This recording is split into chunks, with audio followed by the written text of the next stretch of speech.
So this is, thank you for doing this. No problem. I just thought it's quite a nice way, especially on the internet, for us to kind of speak to each other and for people to get an idea about the show, and it's less formal than the sort of, you know, just you speaking to camera. Yeah, great. And it shows off your great bone structure, which I'm obviously quite jealous about. Okay, so the first thing I want to ask you, Robert, is will you tell us a little bit about what Girl X is? So, Girl X started about 4 years ago as an idea in my head following an actual case in the US where a palsy had been given a hysterectomy and hormone treatment to keep her small. And at the time it was a very controversial event and raised a lot of questions in the media, but I guess for me I find the reaction of a lot of non-disabled people quite shocking. There were, there was a lot of response saying that, the mother knows best and that we should leave people to make this decision. And at that point I just thought that's a really frightening thing. So Girl X really a sort of response to that, and to take it further and ask questions about how we see disabled people, but also how we see people in the wider world and how we treat people when they might lose capacities or they might, become disabled. It throws up so many massive questions, doesn't it? Yeah. Did you ever have an image of how it would work in theatre, or why you wanted to use theatre to explore it? I guess, it always seemed quite automatic to me to use theatre to explore anything that's sort of my medium, so that seemed quite an automatic response. I guess my biggest worry was that it's quite an emotive issue. Yeah. And any theatre that tends to deal with emotive issues can quite easily go down that line of just being about evoking sympathy or being quite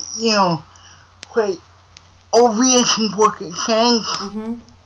So I guess that was my worry, but that was why being hooked up with Paul Heyvaert from Belgium was a real bonus, because having seen Paul's previous work, I knew that wouldn't happen, he's not that kind of director. So that was really, yeah. So maybe it would be interesting to hear a little bit about what that process has been like with Paul, and then how the kind of themes and the ideas have become unlocked through that process. Yeah. Well, myself and Paul started working together about 3 years ago.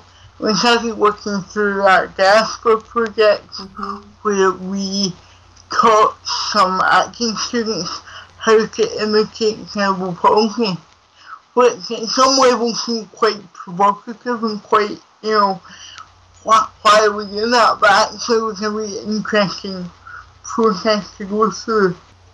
So the Gasper was a great start for me and Paul to work together, find out how each other works, and really start to ask the questions of, what is this whole disability thing, what's it all about?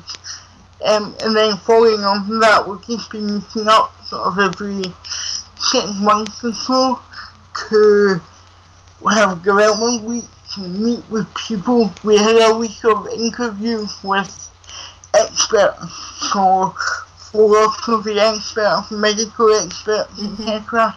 And that was really interesting to get their quite academic perspective on the issue.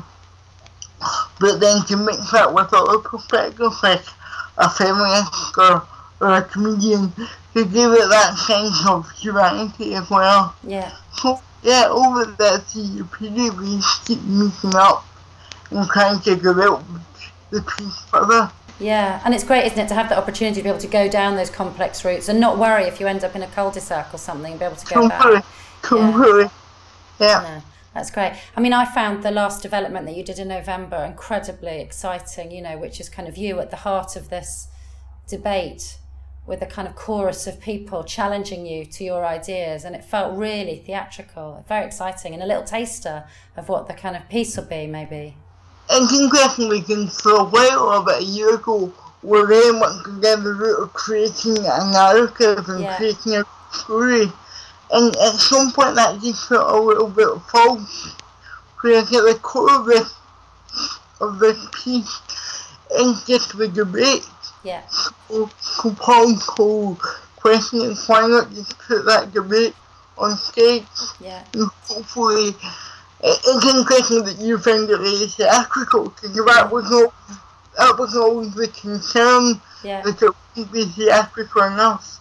I mean, for me, it's that kind of ultimate theatrical thing where actually you're forcing me to think in ways that I haven't thought before because of the debate. So I become so active in the audience watching it. It was really exciting. And the other thing that really astounded me was how funny it is.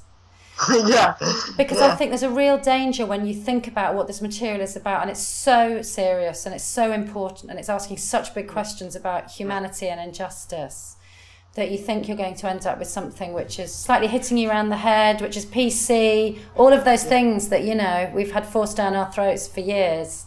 And actually it feels so much more dynamic and radical than that, and very, very entertaining. Which, well, you can't say that, but that's what I felt about it. No, that's good to know. It had to have comedy in it, because, especially given Paul's whole background as a very sort of irreverent building director, it's going to have quite a lot of comedy in it. So, I mean, I spent quite a lot of time watching it with my mouth open and realised, oh my God, I can't believe they're saying that, which is quite exciting.